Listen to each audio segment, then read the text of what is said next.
I think, therefore I am. The phrase was coined by French philosopher René Descartes in the 17th century. It's an assertion that thought and the idea of self are synonymous. Fast forward to the 21st century, they're calling it the next frontier in innovation, neurotechnology.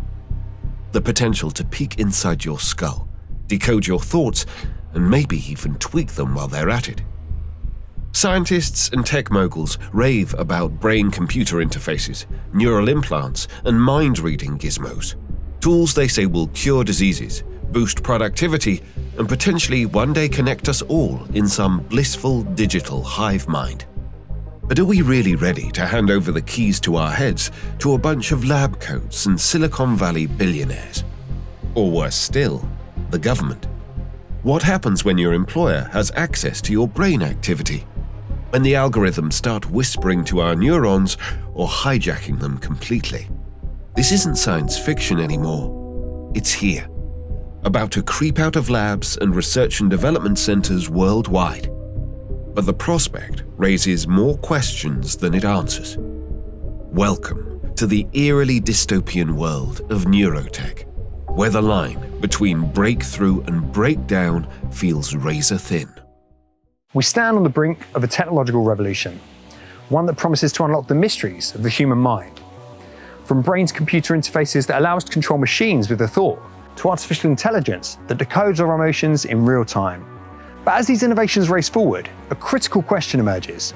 Will we keep control of our own minds in an age where our neural data can be harvested, analyzed, and even changed? At the same time, a shadowy new weapons category is emerging. Neuroweapons, capable of manipulating our minds and emotions. These covert technologies raise chilling questions about control, ethics, and the future of conflict. In this film, we'll take a look at these emerging trends, and I'll share my own experience with what I can only describe as a neuroweapon.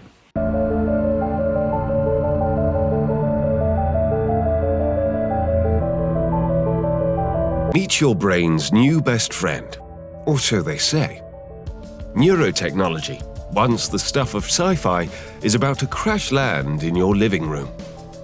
There are two main categories of neurotechnology. The first is non-invasive, wearable brain-to-computer interfaces and augmentation devices. The second is implants, which, as we will find out, can also include nanotechnology. However, for this second category, research has shown that society is more than a little apprehensive. A Pew Research study found that just 20% of people would consider having an implant. That's just fine for companies like Elon Musk's Neuralink. They're focused on solving the problems of the mind, giving sight to the blind and allowing the paralyzed to control computers with thought. But some pitch neurotechnology as the inevitable future of humanity, with suggestions that it could soon become seamlessly embedded into devices we already use, like headphones. There must be a significance to all of this. Some are predicting the neurotechnology market will become a $32 billion industry by 2030, and big tech's already salivating. Silicon Valley giants and dozens of startups you've not yet heard of are racing to slap electrodes either onto or into your head, promising to enable brain-to-computer telepathy, decode your thought processes, and even replay your dreams. But before you buy that focus-assisting headband, let's take a hard look at what's at stake. Firstly, it's important to be clear about the potential benefits to society. Clinical trials of Neuralink have already given their first subjects a new lease of life. Now imagine the potential benefits for mental health, Alzheimer's, epilepsy, even depression.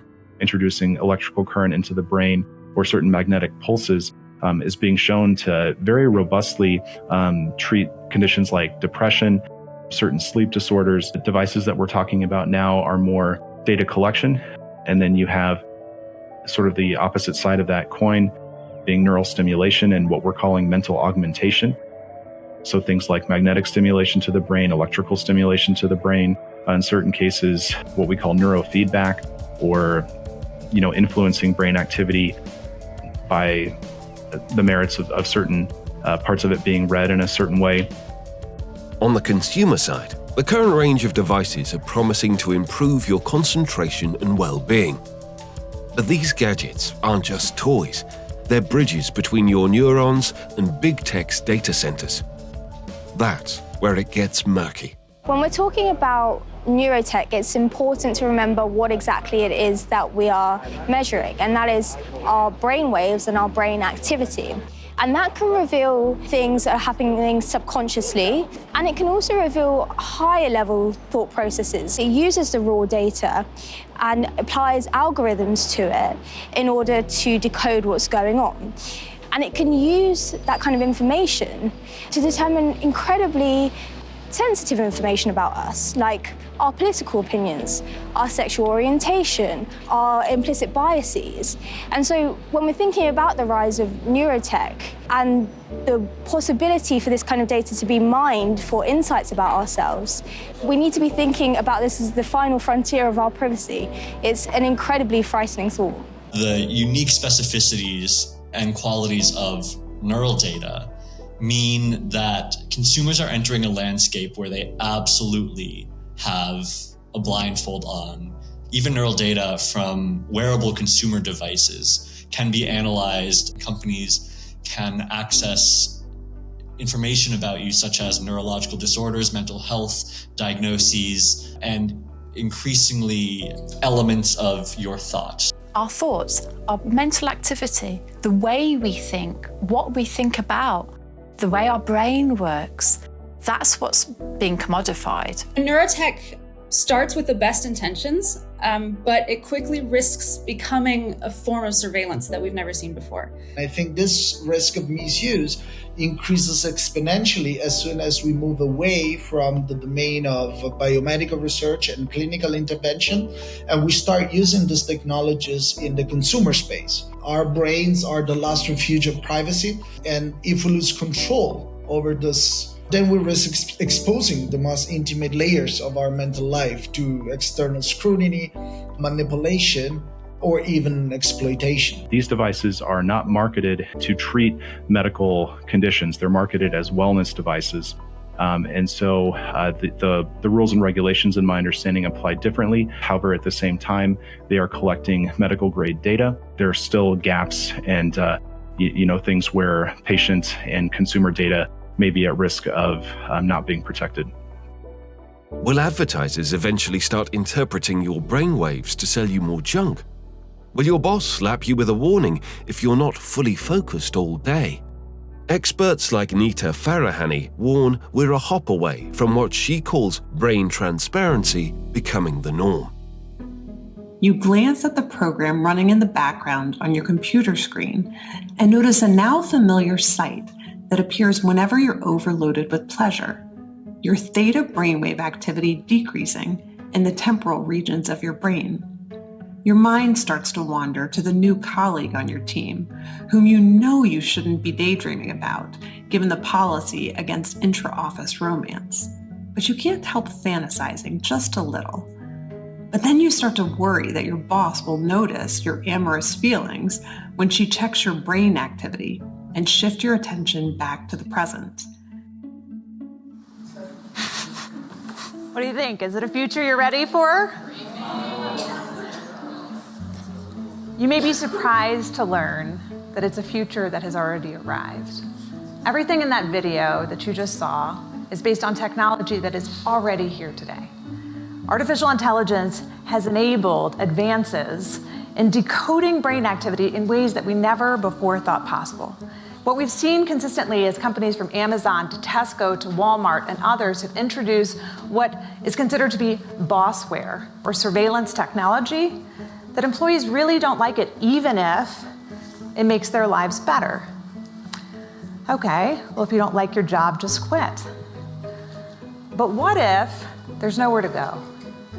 What if everywhere has ubiquitous monitoring? So what do we do with this?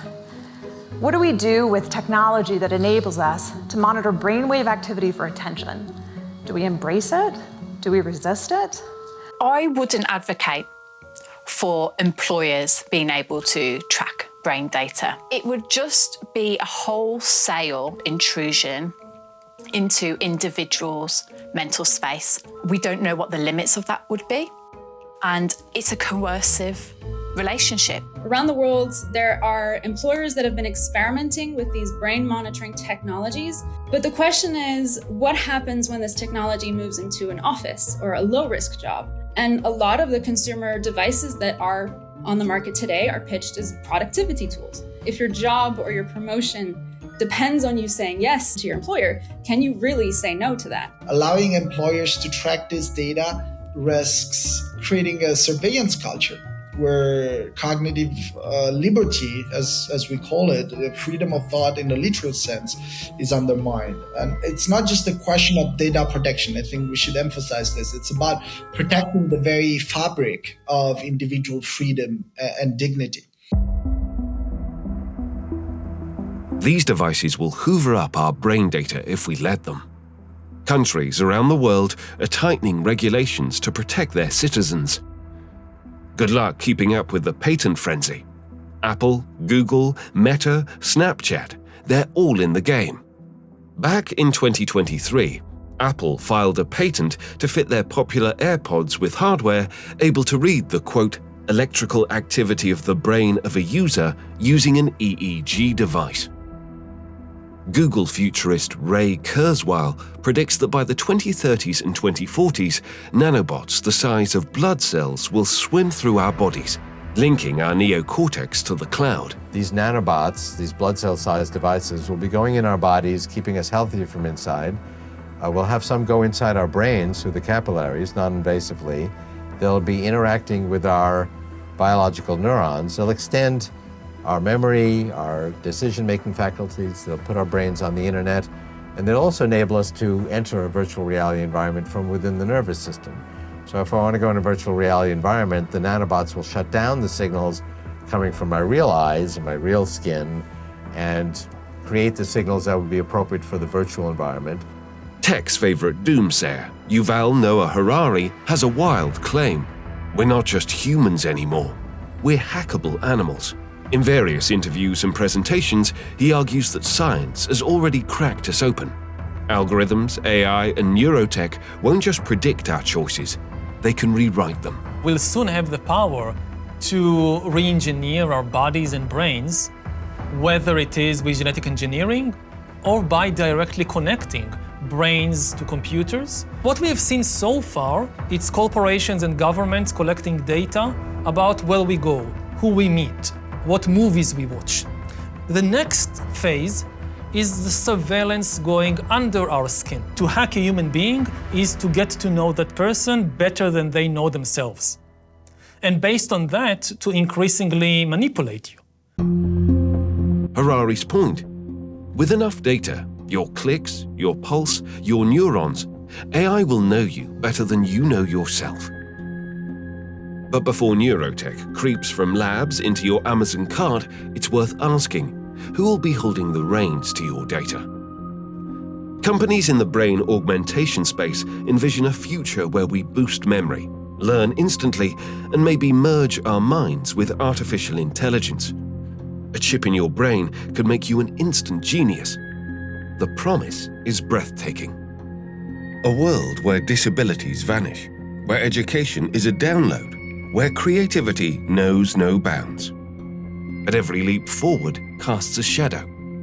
What happens when your thoughts aren't just yours? When corporations or governments can peek inside, or worse, tweak what's there? In the wrong hands, it's a tool for control.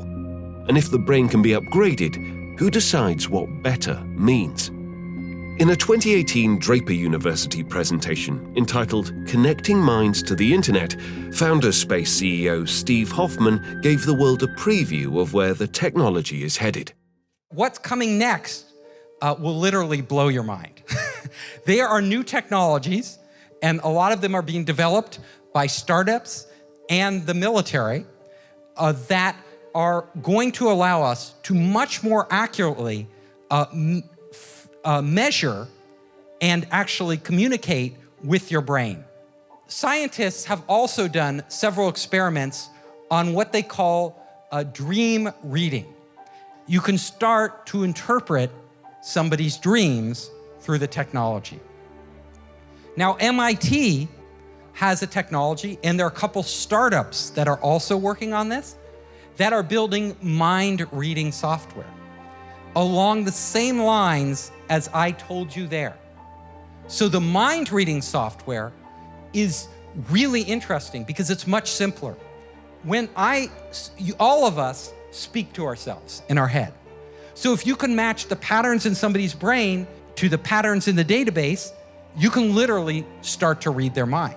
It wouldn't take long for you to train a machine to read your mind. Now, that's just the beginning. They may be able to have algorithms sophisticated enough and they get enough samples, enough data, the AI could actually learn over time what the general rules are for different words, and then you could apply it to anybody. It's currently a largely unregulated area. Unregulated at the point of design, unregulated at the point of going into the market, often with very powerful capacity to decode, to change that brain activity. They have no clinical trials. There's no oversight. There's no requirement to prove their efficacy. And there's no formal mechanism to ensure that they're actually respecting user rights in the same way as you would a patient. Neurorights is a growing movement to protect the mind in this brave new world. In 2021, Chile became the first nation to enshrine brain rights into its constitution, guarding against misuse of cognitive data. As neurotechnology begins to creep into our lives, one group is stepping into the fray, the Neurorights Foundation.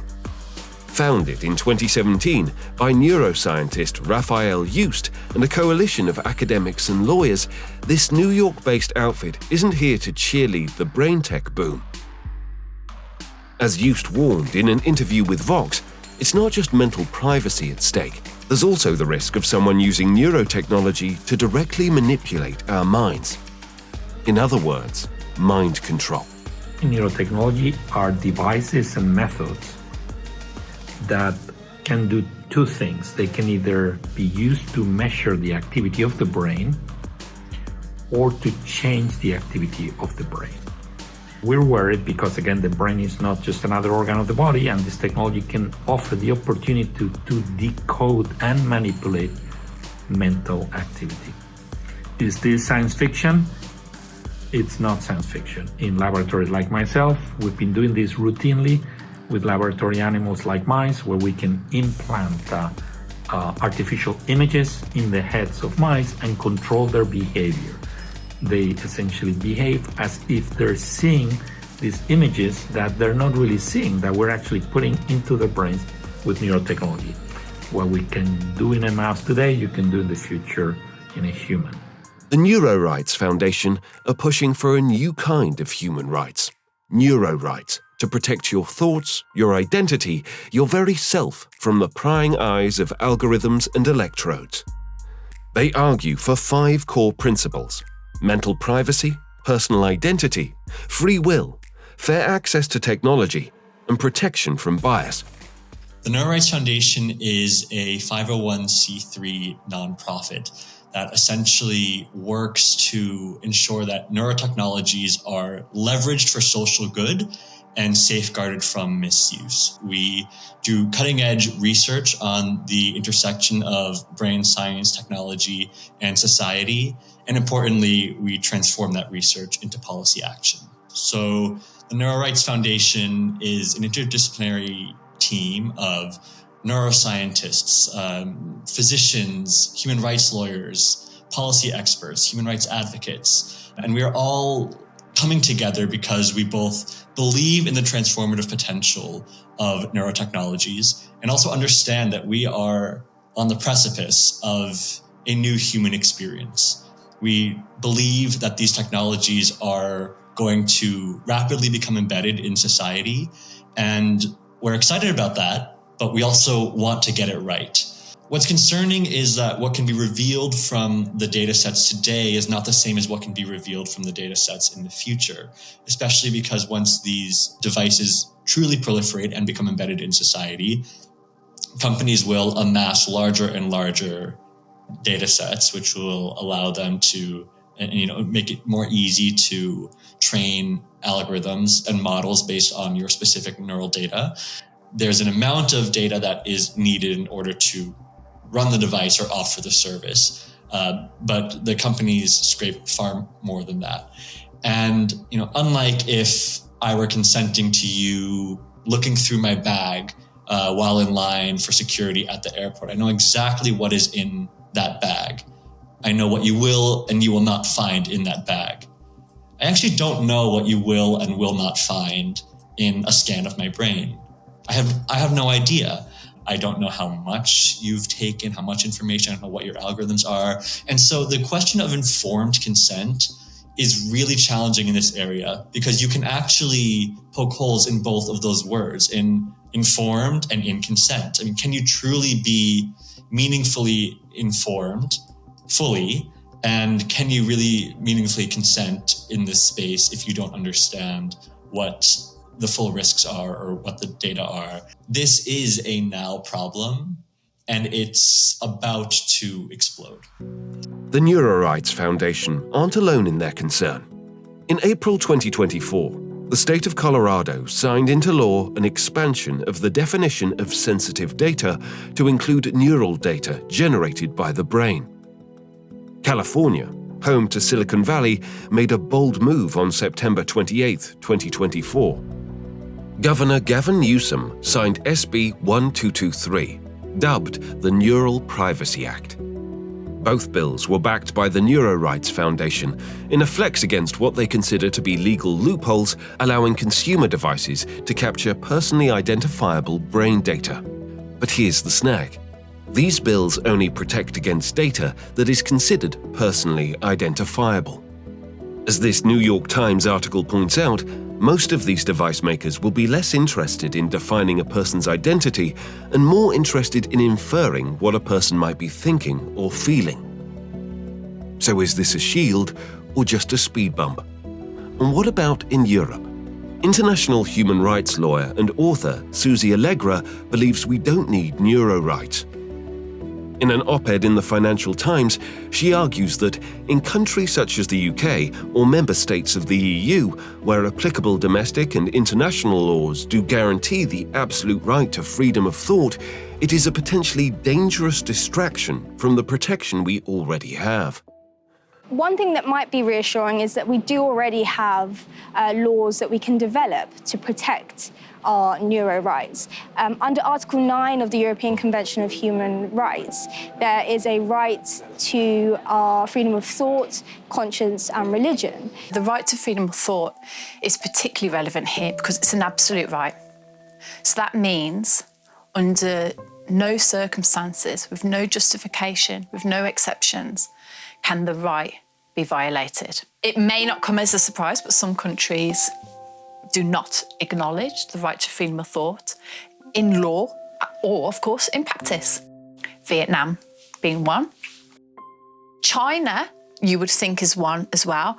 But the thing about China is that Chiang, who was the Chinese representative to the United Nations as it was drafting the Universal Declaration on Human Rights, was incredibly influential, and he brought with him conscience and the concepts of conscience, the philosophy around conscience. But now, in practice, there is no rights to freedom of thought in China.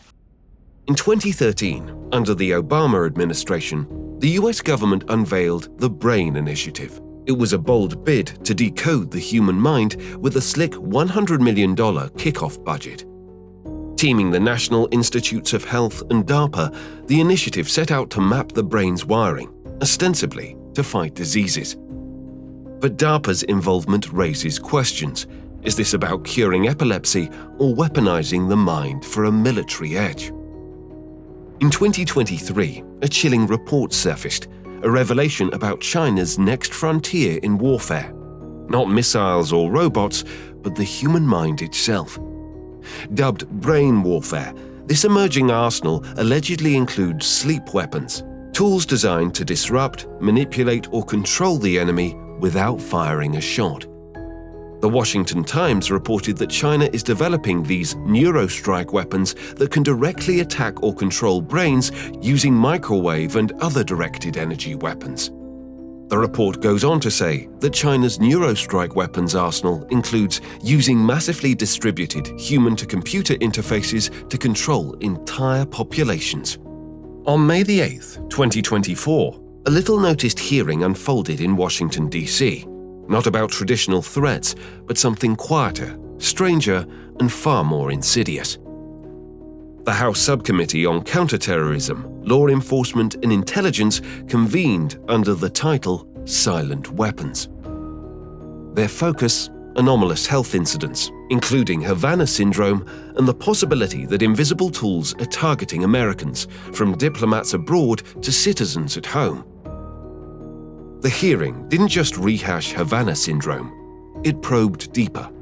Could these silent weapons, microwave beams, pulsed energy, pose a much greater threat than simply a mere diplomatic nuisance? What you all are saying is there's a government cover-up of the fact that something is out there afflicting, targeting us. The gaslighting of AHI survivors continues to this day as history repeats itself. America's best men and women in national security are being targeted and neutralized in a global campaign. With a high-powered microwave system weapon that may have the ability to weaken, intimidate, or kill an enemy over time and without leaving evidence. The 2012 intelligence information indicated that this weapon is designed to bathe a target's living quarters in microwaves, causing numerous physical effects, including a damaged nervous system.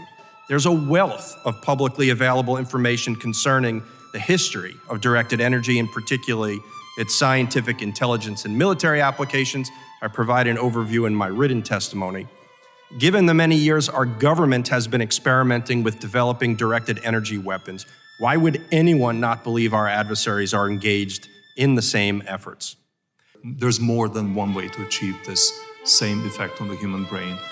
And one of the most disturbing denials that I've seen in some of the publications leading up to our findings being published was an attempt to create the impression that no technology would allow this impact on the human brain. That is provably untrue.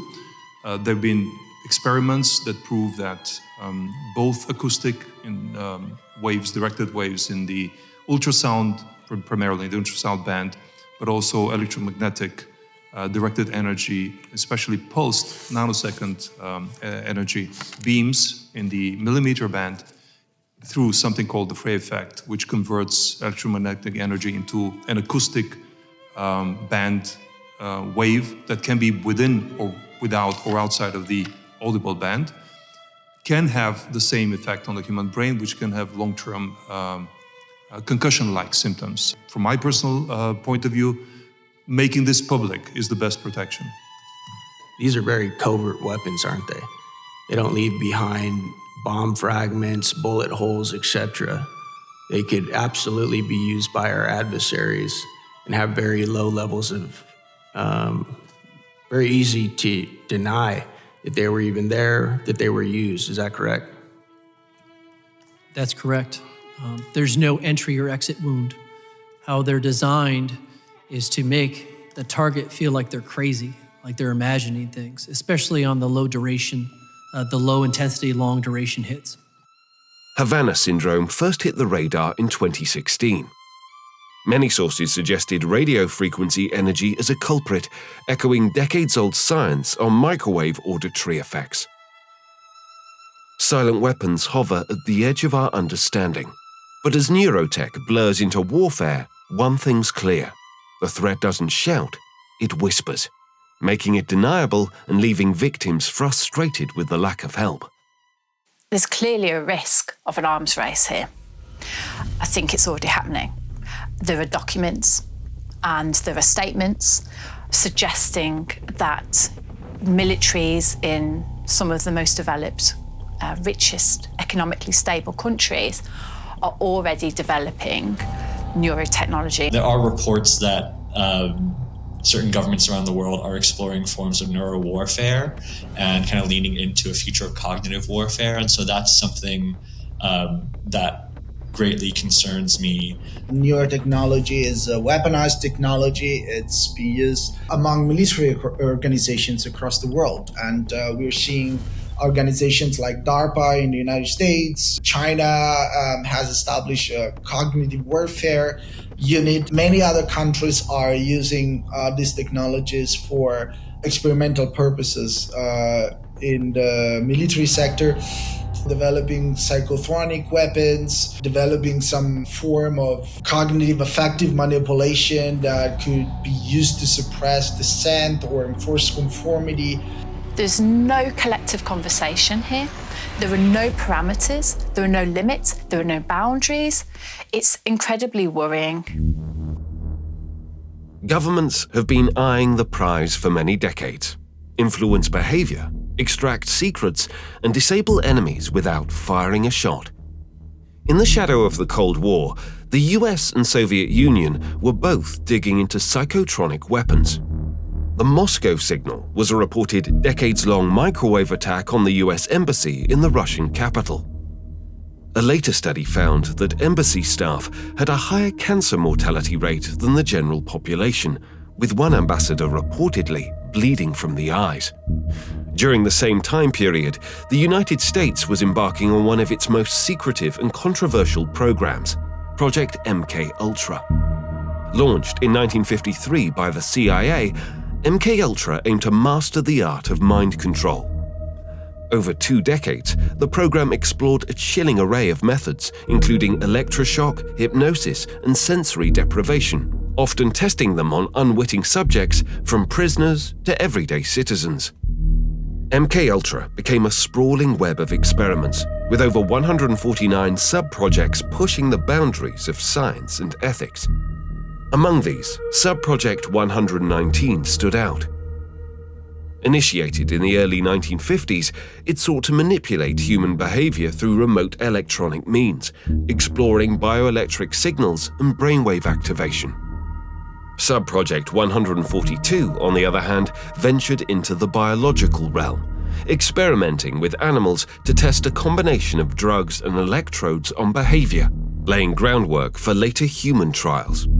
On July 21, 1977, the veil over MKUltra began to lift. A bombshell article in the New York Times exposed the program to the public, detailing how the CIA had spent years conducting mind control experiments on unsuspecting Americans.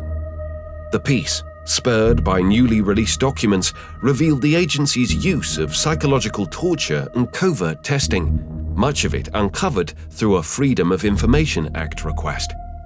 But MKUltra didn't emerge in a vacuum. Its roots trace back to Operation Paperclip, a post-World War II initiative where the US recruited over 1,600 Nazi scientists to bolster American military and intelligence efforts. Some of these scientists, fresh from experiments in concentration camps, brought knowledge of torture, brainwashing, and human experimentation. This knowledge found a champion in Alan Dulles, the CIA's formidable director from 1953 to 1961. Dulles greenlit MKUltra, envisioning it as a weapon against Soviet mind control. Experiments leveraging technology to alter free will weren't limited to the CIA. Meet Dr. Jose Delgado, a Spanish professor turned Yale neuroscientist who, in the 1960s, stunned the world.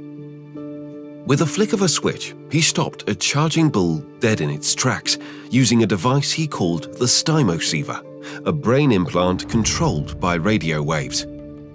Delgado spent decades probing the mind's wiring, from cats to monkeys to humans, sparking awe, fear, and a flood of questions. He dreamed of a psycho-civilized society, where electrical jolts could tame aggression or shape behavior. He implanted electrodes into psychiatric patients, claiming he could trigger joy, rage, or calm on demand. His tools were crude by today's standards, but the idea? Hack the brain, control the person. Dr. Jose Delgado demonstrated remote control over a charging bull. By connecting a radio antenna to electrodes inserted into the bull's brain, Delgado proved that the animal's aggressive impulses could be thwarted by electronically manipulating the bull's muscle reflexes. Do you realize the fantastic possibilities if from the outside we could modify the inside? Could we give messages to the inside? But the beauty is that now we are not using electrodes. In recent years, Delgado has shown that the behavior of monkeys can be altered using low-power, pulsating magnetic fields. But in these experiments, there were no antenna implants. Any function in the brain, emotions, intellect, personality, well, could be perhaps modified by this non-invasive technology. Neuroweapons. The word conjures images of sci-fi villains and shadowy conspiracies. Tools that don't just target the body, but the mind itself. Take the so-called voice of God technology, known by some as V2K or voice to skull. The idea is simple but eerie. Use microwaves to beam sounds or voices straight into a person's head, bypassing their ears. It's rooted in the microwave auditory effect, also called the Frey effect. In 1960, a biologist named Alan Frey embarked on a groundbreaking journey that would challenge our understanding of the invisible world around us. Working at General Electric's Advanced Electronics Center at Cornell University, Frey was drawn into a mystery when a radar technician claimed he could hear the signals emitted by radar stations. What began as a curious anecdote soon unraveled into a scientific revelation: the discovery of the microwave auditory effect, a phenomenon where pulsed microwaves could produce audible sounds directly in the human brain. Pulsed frequencies heat tiny bits of brain tissue, creating a shockwave the auditory system picks up as sound. The military flirted with it. Documents from the army once described V2K as a non-lethal weapon, even floating it as an electronic scarecrow for airports. Then, the page disappeared. In 2008, Wired reported that the US military had funded development of a non-lethal weapon that could create a sound inside your head using the microwave auditory effect. The publication quoted Dr. Lev Sadovnik of the Sierra Nevada Club, who suggested, in addition to military uses, these devices could be used at low power to produce a whisper that was too quiet to perceive consciously but might be able to subconsciously influence someone. Sadovnik even suggests subliminal advertising, beaming information that is not consciously heard. If this technology has been around since the 60s, you can bet it's much more advanced now. And if the mind can receive audio data wirelessly and at a distance without the need for augmentation, can other types of data be sent? Can the brain's signals, our thoughts and feelings, be read and decoded wirelessly too? Experts say we aren't there yet, but the intent is in that direction. If wireless neurotechnology becomes more widely available, then it will also leverage much larger data sets, and these much larger data sets can be in turn used to better train the algorithms. And then the possibility of mass neural data collection, which in other words means mass mental surveillance, isn't far-fetched in my view. We're told today's neurotech needs contact, headsets, implants, sensors pressed to your skull to read brain signals. Your brain's neurons fire off tiny electrical signals, measurable as low-frequency electromagnetic waves. But the signal would be like a whisper in the wind. Could a super-sensitive receiver, maybe paired with AI, detect and decode those signals remotely in future? After all, radio astronomy already snags faint cosmic signals from light years away. As neurotech races forward, the shadow cast by Frey, Delgado, and MK Ultra looms, and many are wondering who picked up the mantle. One man at the cutting edge of neuroweapons capabilities is Dr. James Giordano, who is the director of the Center for Disruptive Technologies and Future Warfare. Giordano has worked in partnership with the Pentagon's DARPA and NATO. By accessing the brain, we're able to affect its functions. What neuroweapons are those tools, those techniques, those means, and those methods of affecting the peripheral and central nervous system in ways that modify the thoughts, the feelings, and the actions of others in those ways or in those dimensions that are intentional. So we can then utilize these weapons in ways that are what we call kinetic. In other words, we can actually use them in sort of a combative way, but we can also use them in ways that are far more non-kinetic, in a more influential, perhaps disruptive and or deterrent way. We can't simply usurp information from someone's brain from a distance yet. Are we close? Well, I think we're certainly in the waiting room. The current DARPA project, Defense Advanced Research Projects Agency project, that is referred to as N-cubed. It involves the use of neuroengineered sensors and transmitters that can be introduced to the brain space non-surgically, either via inhalation, injection, ingestion, absorption through a mucous membrane, migrated into the brain space utilizing some form of magnetic current due to the particular properties of these nanoengineered materials, and then utilizing this migrational pattern to form a relatively vast array of sensors and transmitters within the brain that allow real-time reading of information from the brain and writing of information to the brain remotely. I don't care how you twist this. This represents some iteration, some construal of, quote, mind reading and mind control. Can we infiltrate the brain space non-surgically, embed within the brain a vast array of nanomaterials that are capable of sensing and transmitting remotely in real time? And can you then be able to transmit information back into the brain in such a way that is going to be uptaken by the brain and then translated into some aspect of cognition, perhaps emotion, and perhaps also some execution of action and behavior? We're on that path. Could they be used by state agents and actors in ways that target specific individuals for clandestine engagement? Yes, absolutely. Could they, in fact, be inflicted upon an individual without this individual knowing? Well, yeah, actually they could.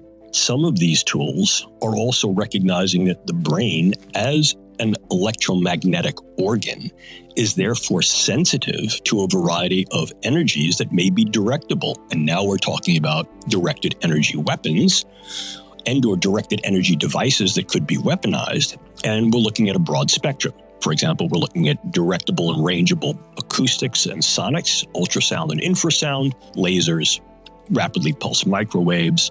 And we recognize that each and all of those things speak to particular vulnerabilities in the way the human nervous system operates that can be affected by a variety of these tools that are increasing in their capability and sophistication that can affect individuals and groups of individuals in ways that they may not be aware at the time, to be able to induce effects that may be initially subtle, but are nonetheless profound in terms of altering their capabilities of thought, their clarity of thought, their ability to function, the types of thoughts they have, vigilance, capability of thought, clear-mindedness, and a host of physiological functions, their balance, their coordination, their ability to do a job, their health.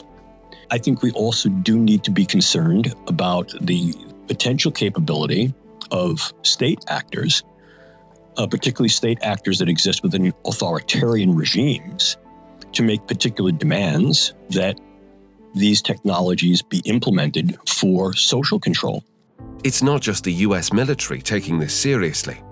NATO's François de Cloussul recently published a report entitled Cognitive Warfare, a Battle for the Brain, in which he talks about the convergence of 4 areas of technology: nano, bio, info, and cogno-technologies, which when combined can turn the brain into the new front line in warfare. Thank you for giving me the floor and the opportunity to discuss on cognitive warfare. Cognitive warfare causes an insidious challenge by attacking everyone's personal cognition. In other words, the ability to process information and to turn it into knowledge. It all disrupts the ordinary understandings and reactions to events in a gradual and subtle way that we cannot see at first sight, but with significant harmful effects over time. Cognitive warfare has universal reach. The massive worldwide investments made in neurosciences suggests that the cognitive domain will probably one of the battlefields of the future. It's where the term tinfoil hat originated. People convinced the government is sending and receiving data to and from their minds. Self-described targeted individuals report relentless voices, remote monitoring of their thoughts, and electronic torture, blaming secret, unacknowledged special access programs, the CIA, and even Elon Musk. Before I supported Trump and everything, there were two guys that traveled to Austin to kill me. I don't know if you know about this. Yeah, I did hear about that. Yeah. And two separate incidents. One guy thought I put a chip in his head. Targeted individuals claim they're under attack by invisible forces. To the outside world, it's a delusion. To them, it's a living hell they can't escape. The Wikipedia page dedicated to it even calls it a delusional belief, without any evidence to prove that statement. Mark is one of an estimated 300,000 people worldwide who identify as targeted individuals, or TIs. I run a human rights organisation in the UK, the main one in the UK regarding this technology. It's called targetedsurvivors.com. All of a sudden, I had extreme anxiety, like I was just on edge. I was getting all of these symptoms and things that I couldn't really explain. I couldn't even put it in words at that point.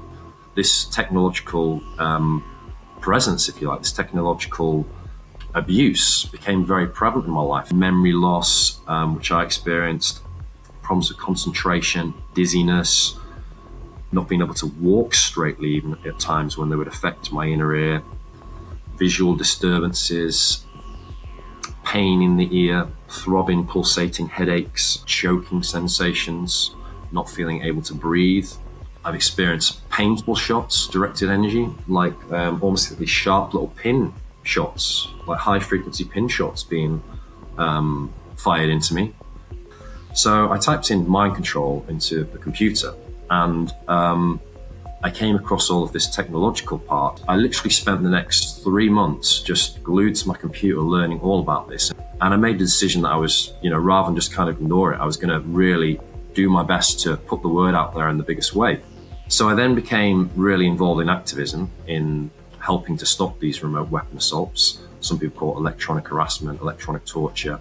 I'm one of the, I would say, foremost activists in this country, alongside a few others who are bringing this into the awareness of important people in human rights, the government. One of the main things that really helped with me was understanding the symptomology of the technology and really studying that, and then correlating that with the effects that I was having personally.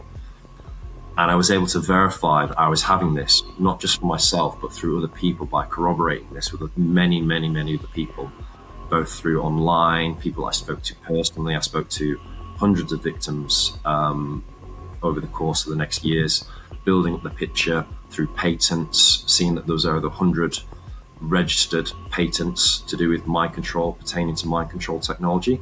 There is a lot of evidence out there backing this up as well. All credible evidence, if you're willing to look, if you're willing to do the research, and if you have an open mind, willing to go there.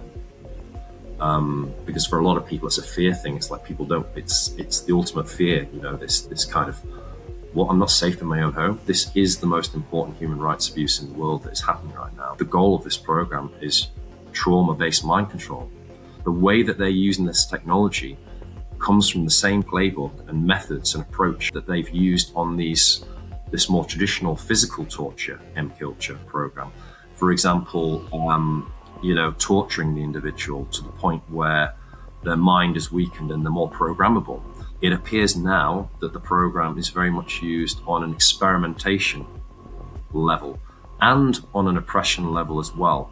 So, for example, people that are speaking out in the military intelligence and or people that have been in military intelligence and they have too much information, they know too much. Targeted individuals describe a relentless campaign of surveillance and torment, coordinated gang stalking by strangers, electronic torture, fear that they've been implanted without their knowledge.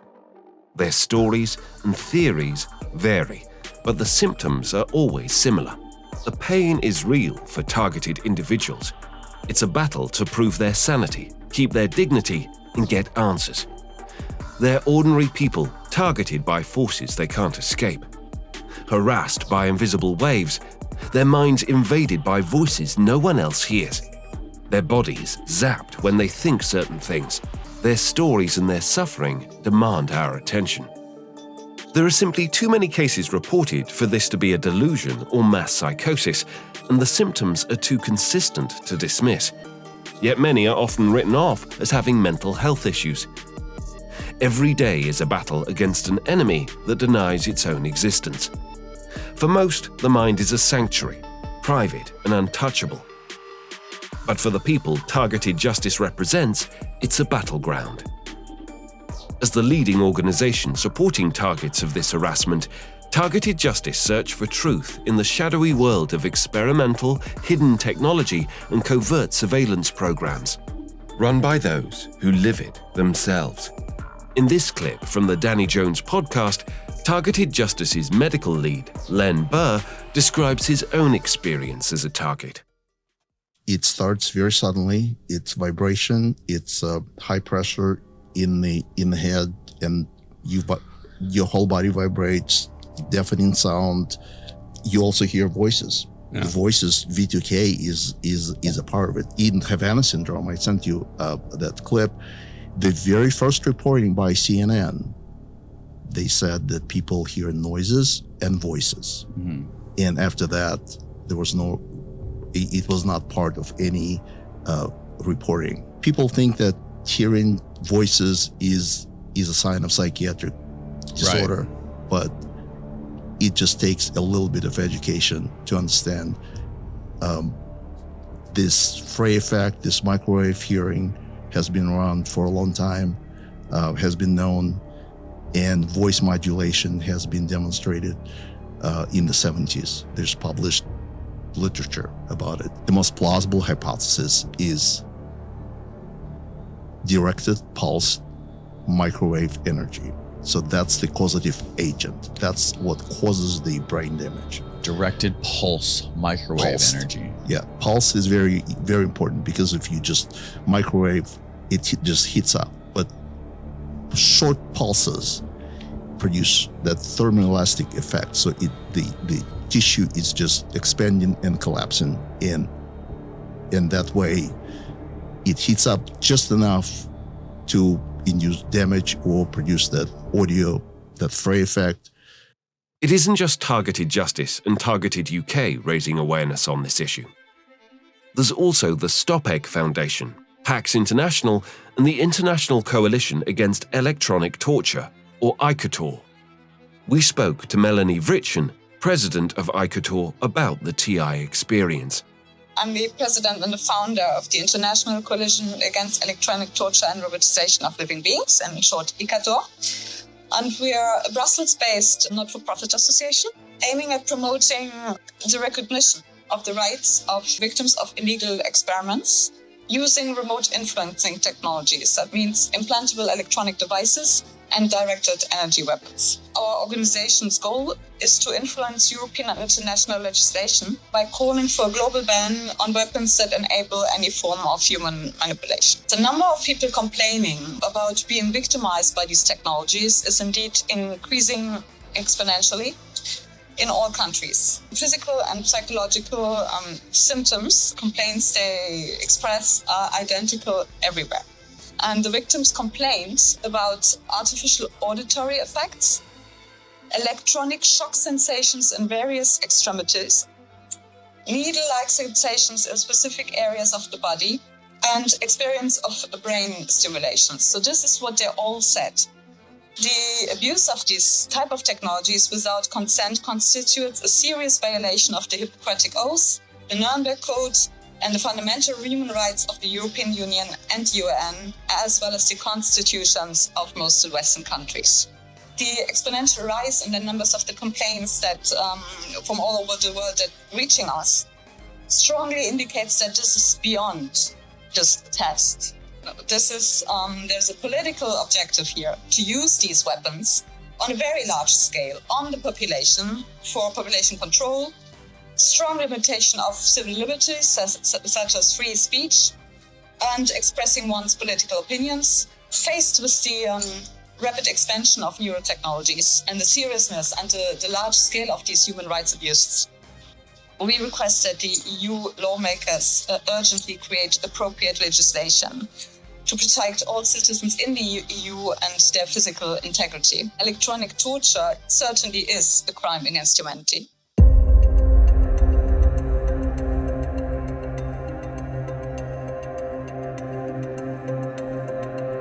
Victims describe directed energy, microwaves, radio frequencies, or pulsed electromagnetic fields deployed with surgical precision. They report searing pain, pin-like attacks all over their body over extended durations, synthetic tinnitus, and voices. Others cite burns, memory loss, even heart palpitations. Often these electromagnetic attacks are reported to react to thoughts. One victim from China managed to make the mainstream news. An unusual type of harassment has reportedly appeared in China, seemingly taken from the pages of a science fiction novel. Some claim the Chinese regime has developed a special kind of technology used to broadcast information directly into a person's mind. Known as electronic harassment, it's allegedly used to silence those who dare to speak out. Wang Haibang says he's been suffering from what he calls electronic harassment for 12 years. He explained that it all started after he filed a corruption report in 2008. It was against then police chief of the Wuning County Public Security Bureau inside Jiangxi province. They observe my mind with the device and watch my movements. They also use the audio function to send voices to my mind, disturbing me round the clock. Wang says he believes the local police are behind the electronic harassment. He explained that to him it seems that they take shifts talking, insulting, and denouncing him in an effort to spark his anger and make him talk back. According to him, the technology makes it so that only he can hear the noise. He describes it as a never-ending battle in his mind. Wang began in Beijing in 2015. It's taken him 4 years to get confirmation about the technology from China's Ministry of Public Security. The reception staff of the Public Security Ministry said that they indeed have this kind of equipment. It's very expensive. It's available in all police departments at the county level and above. The equipment can monitor your thinking and send voices to your mind and talk to you in your head. The CCP hasn't hidden its intention to weaponize mind control. Regime media mouthpiece Xinhua reprinted an article earlier last year speaking highly of the technology's military and wartime value. The article says the purpose of mind control weapons is not the destruction of an enemy's flesh, but of his will. It also says the new technology doesn't require a chip implanted in the human brain. Instead, electromagnetic waves, light, sound waves, smells, among other things, can be used. Reporting by Xu Wanhui, NTD News. Forms of torture are prohibited by international human rights law, so any form of torture that was enabled by neurotechnology devices, we know would also be prohibited. Our team strongly believes that any form of non-consensual reading of your thoughts and using them against you would be a violation so invasive and so distressing that it could constitute inhumane and degrading treatment under international human rights law. The UN Human Rights Council has formally flagged this. So in their most recent report, the advisory committee made it very clear that use of neurotech for torture is a violation of human rights. So that would be quite a serious crime. But of course, just because something is prohibited by the UN doesn't mean it's not going to happen. And neurotech is advancing rapidly. Much of it is outside the public eye. And so there is a real risk that some applications are being explored, and it's something that we need to keep a close eye on. Targeted individuals aren't asking for belief, they're demanding action. The question isn't if they're real, it's who's next. And it could be everyone. Voice to skull, the Department of Defense employees where they like to use the term like hearing peculiar sounds. That's the cover, hearing voices in your head. And then you're crazy, right? Right. So nobody wants to say these things because it sounds terrible. But if this technology is being applied to all of us in mass, consider it. At some point, we need to have some very serious conversations about what the capabilities of modern technology are and the implications. Do you think that they're using it en masse? Absolutely. On the American populace or direct to certain cities? Or on the world.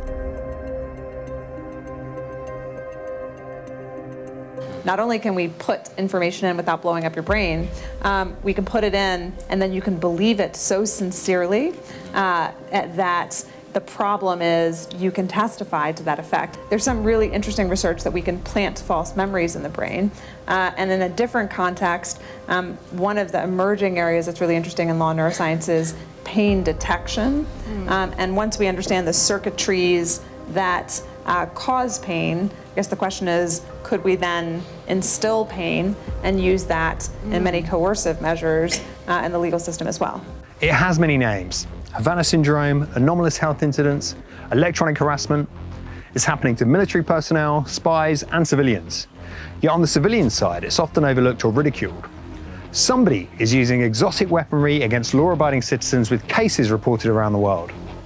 I too am experiencing these attacks, which started after I retweeted a video of a whistleblower in Ukraine alleging he witnessed a crime committed by a member of the British royal family. It's like I'm being tasered every minute of the day, but these attacks somehow react to your thoughts with millisecond latency. And that's the elephant in the room. Targeted individuals are telling the truth. This is a weapon that seems to be able to capture your thoughts in real time and can inflict a variety of effects on the brain and body, including various types of pain and unintended movement of the limbs, as well as being able to send different types of data directly into the mind. Despite many theories, nobody seems to know how they're doing this, but as we have seen, it's happening to many, many people. Both Mark and Melanie said to me off camera that they know victims that have taken their own lives. Such is the debilitating and destabilizing nature of this weapon. Could the nano-engineered particles that Dr. Giordano mentioned be to blame, or is this being done solely by directed energy weapons? Could it be one single entity, or are multiple governments around the world testing these tools on their own citizens? Are neuroweapons that can remotely inflict pain and read your thoughts our new reality? Because if so, the balance of power has shifted, and that should greatly concern everybody. I believe we need an international disclosure of the capabilities of militarized neuroweaponry and a substantial push for legal protections against any unacknowledged covert use of these technologies. Most people have no idea what a neuroweapon is, let alone what it's capable of. We need full transparency on this so people know what to look for if it's turned on them, as well as legislation that guards against any kind of subliminal or emotional manipulation of both individuals and mass populations. Something very dark is happening here, and I have a terrible fear this program could be scaled up to many millions of people. We must do something. At first, I had no idea what was happening to me, but then I saw the Daily Mail article.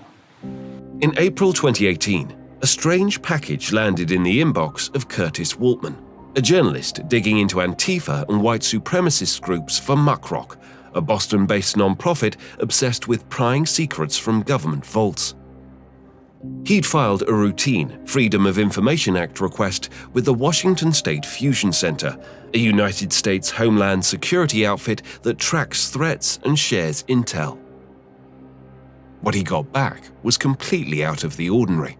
In amongst the files he requested was a zip file labeled EM Effects on Human Body, and it cracked open a Pandora's box of weirdness. Inside were documents straight out of a conspiracy fever dream. Remote mind control, forced memory blanking, microwave hearing. One slide detailed a laundry list of horrors: intense electromagnetic-induced pain, broadcasting and decoding thoughts, wild flailing of the limbs when trying to sleep. Another promised to beam voices into your skull using electromagnetic waves. The files matched the symptoms of targeted individuals to the letter. So how did this end up in Waltman's hands? The Fusion Center clammed up. No explanation, no callback. Was it a slip-up or an intentional leak? An intel officer trying to do their part to warn the public? So, If psychotronic and directed energy weapons are being used against the public, why hasn't there been any whistleblowers or media coverage? Well, actually, there has. Former governor of Minnesota, ex-Navy SEAL and WWF wrestler Jesse Ventura covered the targeted individual program in a 2012 episode of his hit show Conspiracy Theory. In the episode entitled Brain Invaders, which is available online, he took viewers into the world of targeted individuals. So when MK Ultra came to the forefront and it became public knowledge in the 70s, the government said they canned the program, it was gotten rid of, and you're chuckling over that. Is that untrue? Well, did they get rid of the mind control program, or did they just rename it and take it somewhere else? It was a shell game.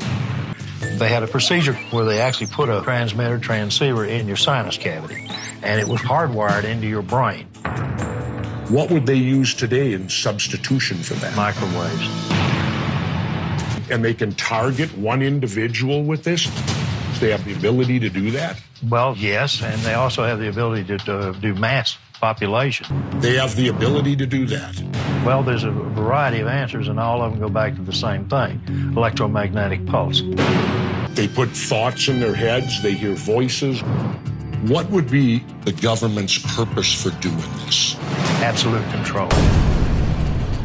One of the guests interviewed in the episode was Dr. Robert Duncan, a Harvard-trained scientist who worked with the CIA, DARPA, and the Department of Defense. I've worked on projects for the CIA, Justice Department, Department of Defense. We've run into a few people that claim they got voices in their heads, they sleep inside tinfoil boxes, they do a lot of crazy things, it seems. But when they talk to us, they seem totally normal. They seem totally sane. Are these people crazy, or is the government doing this to them? The government's doing this to them. They're called voice of God weapons. So you know for a fact that these weapons that you worked on, they're being used domestically today? Absolutely. It's the ultimate weapon. To your knowledge today, are there citizens of this country that are being abused with this technology? Worse than abused, that's a light word. They're being tortured. They easily could be broadcasting across the country messages to people and causing them extreme pain. That's part of the whole world domination strategy. Control the population from subconsciously to consciously. So what you're telling me, every one of us should be in fear of this because every one of us at some point will be targeted? The technology's advanced that far. In another interview with the Danny Jones podcast, Duncan went a lot further. A lot of these school shootings, I think that you hear about on the news. They hear voices. And the news, the mass news media will just write them out. Oh, they're crazy. About 20 years ago, I realized some of my research was being utilized on my own citizens. And that was unacceptable to me. And since then, I've done hundreds of interviews, interviewed 2,500 victims or targeted individuals, as they're called. We've been working on the same weapons, directed energy weapons, often referred to as DO, mind control weapons. Chinese are working on them. The Russians and U.S. have had them for a long time. It can be done through microwave directed energy if it's amplified. In fact, there's something called the Frey effect. The Army had it on their website called V2K, and that's how a lot of people refer to it, that can pipe voices into someone's head. You can't plug your ears. It actually vibrates the brain, which is like many concussions, through the small pulses that expand the tissue and then contracts it, then goes to the inner ear where they can hear it. If you cognitively model someone, you have a brain print, like a fingerprint, and if you use autocorrelation techniques, and there's a way, and we'll just kind of wave our hand, functional MRI that you can do at a distance over the earth, you have every human being brain pattern. You can control 8 billion brains on the planet, potentially, read them. So in that situation, you'd want it continuous, and you'd beam the entire Earth over it. You're like a cell phone. Your brain is a circuit. So if you're dialed in, once you have a cognitive model, you would never be able to escape it under the magnetosphere or ionosphere. It's worldwide. Duncan isn't the only whistleblower. In a 2012 interview with the International Centre Against Abuse of Covert Technologies, Barry Trower, a British physicist, former Royal Navy microwave weapons expert, and MI5 MI6 debriefer, says he saw the creep of these silent weapons decades ago. I trained with the government microwave warfare establishment. With one pulse frequency, you can just make people so suicidal, they can't be bothered to act like a demonstrator anymore. All they want to do is sleep or lay in bed all day. So if you're targeting demonstrators, you make them suicidally depressed. If you want to cause a specific psychiatric illness, you would have an infrared device that followed the person, and you would link it to a pencil-thin microwave source, so the microwave beam would always target a specific gland or a specific part of the brain or an eye or a heart. They can cause insanity, and it was an experiment. One of the experiments was to take an ordinary sane person, cause insanity, and have a psychiatrist who was unknown to everybody diagnose schizophrenia or paranoia or a psychiatric illness. That was a successful outcome. And the person would spend the rest of their life in an asylum in misery, but to the government scientists, that was a success. In another interview with independent British media outlet UK Column, Trower goes on to point the finger at unelected, unaccountable facets of government. They can decide to carry out an experiment on people. They can cause the death of these people, and they have done. They found they could put pulses in the microwaves or modulations, and the modulations could interfere with the natural brain waves called entrainment. And they found that when you entrained a brain for causing aggression or whatever, when you entrained a brain, that the effect could last up to 6 weeks. And we're talking severe aggression, severe sexual aggression, total and absolute despondency, hopelessness, suicidal tendencies. I would like somebody in power to get hold of these liars and say, because they are manipulating government, without a shadow of a doubt. We have a stream of liars somewhere, and they go through governments. And they know exactly how to handle the governments, they know exactly what to tell the ministers, exactly how to defend themselves. It's under the Official Secrets Act. You can't tell them this, you can't tell them that. You have this upper government who control government.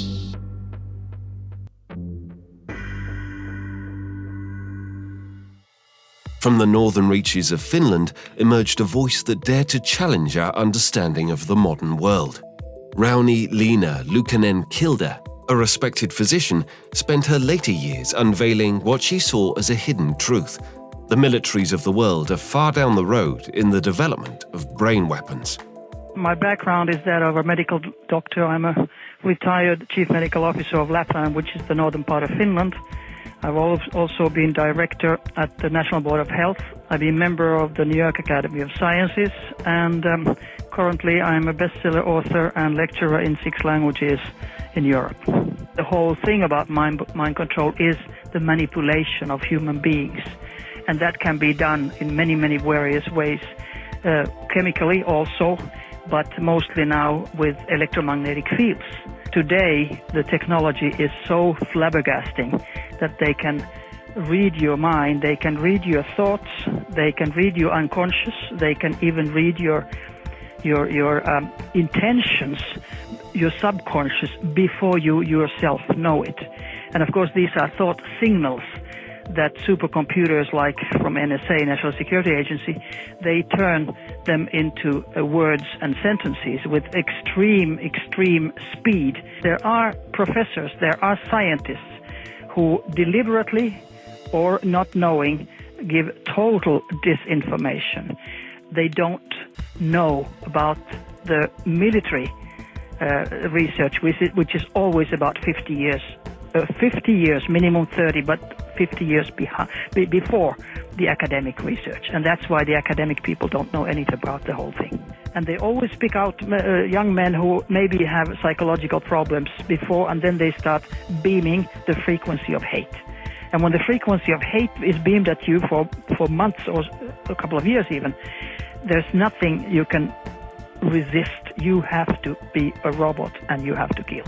And when you kill yourself, then they can't, ask questions about you. If they want you into a rage, there's a frequency for rage. Of course, the military has to exercise. If they have a new weapon, they have to exercise. And who do they exercise with? Well, from Norway, they can't go against Finland or Sweden or Russia, which are neighboring countries.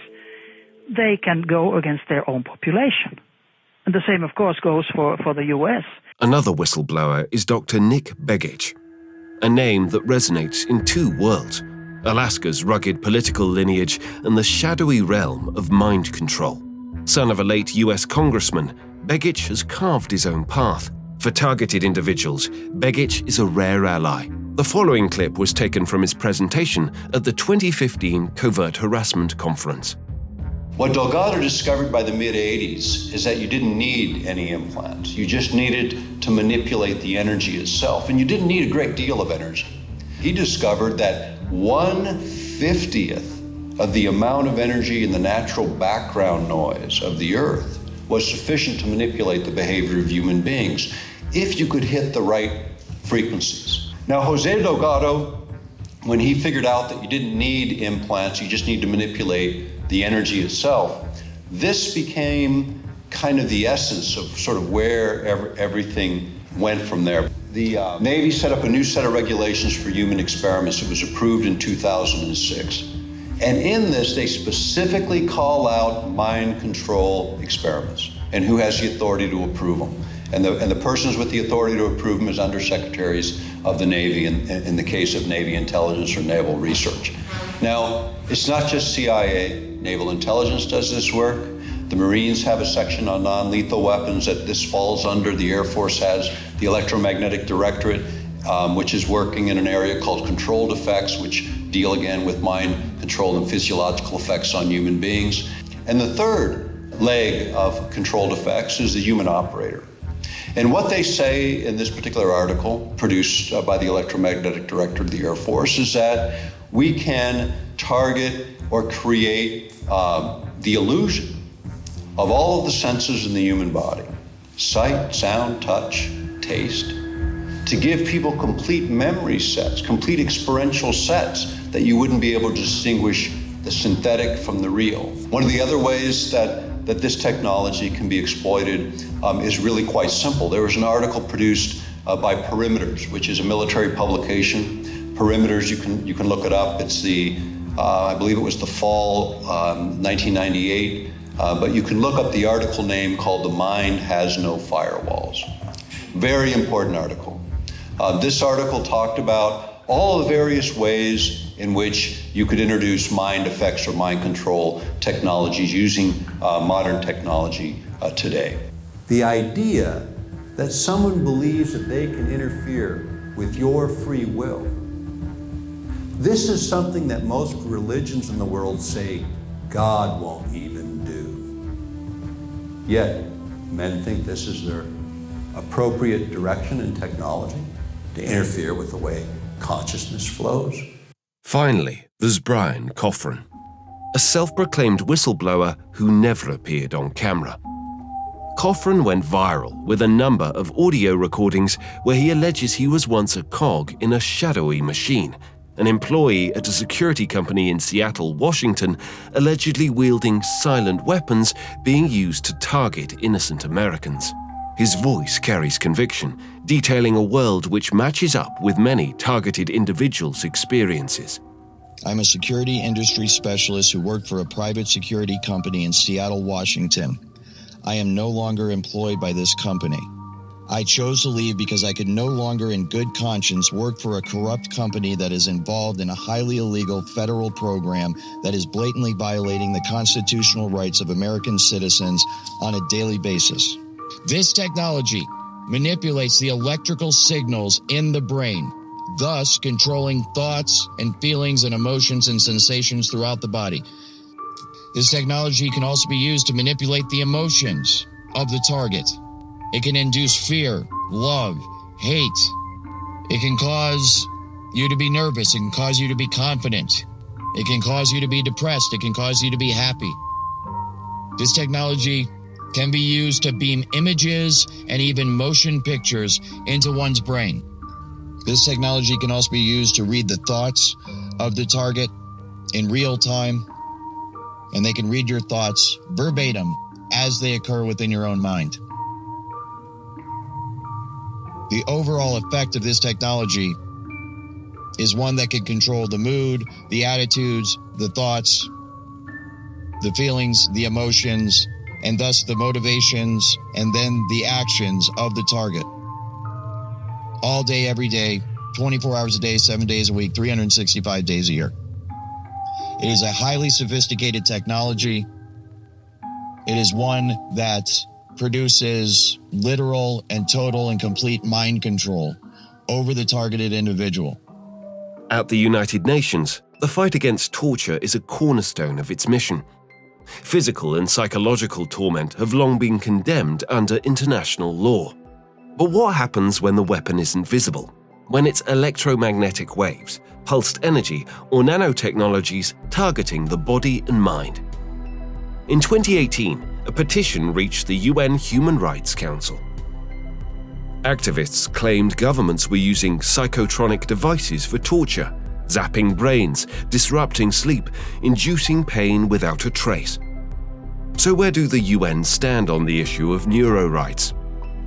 In 2024, they published a groundbreaking report titled Impact, Opportunities and Challenges of Neurotechnology with Regard to the Promotion and Protection of All Human Rights. The UN report warns of unprecedented risks. Neural data could expose our thoughts, emotions and desires, threatening our right to privacy and mental integrity. Without clear rules, employers or governments could exploit these tools, eroding autonomy. From global standards to public education, the report urges action to protect our rights while embracing innovation. Neurotechnology stands at a crossroads, a marvel of human ingenuity, a lifeline for the broken, a window into the mind's deepest secrets. But as we've seen, its shadow stretches far beyond healing. The tools that promise to enhance us could just as easily enslave us, turning the brain, the last bastion of our individuality, into a battlefield. This isn't a distant dystopia, it's a risk we're already flirting with. Are targeted individuals the digital lab rats? We know from MKUltra that these kinds of programs are possible and don't ask for permission from the people they recruit as guinea pigs.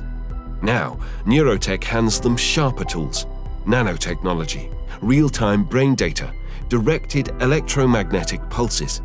Zbigniew Brzezinski saw it coming. Brzezinski wasn't just an author. He was a man who'd helped shape US policy under President Jimmy Carter. In his 1970 book, Between Two Ages, the future National Security Advisor warned of a technotronic era, a world where technology and psychology fuse to control entire societies. He wrote of elites wielding data and science to manage humanity, predicting a grid so tight it will soon be possible to assert almost continuous surveillance over every citizen. In one of the most famous quotes from the book, he wrote, "I foresee a time when we shall have the means, and therefore inevitably the temptation, to manipulate the behavior and intellectual functioning of all the people through environmental and biochemical manipulation of the brain." Was this just a good guess, or a chilling warning from an insider who knew where military advances were headed? Brzezinski wasn't alone. In his final goodbye address, President Dwight Eisenhower gave the world a stark warning.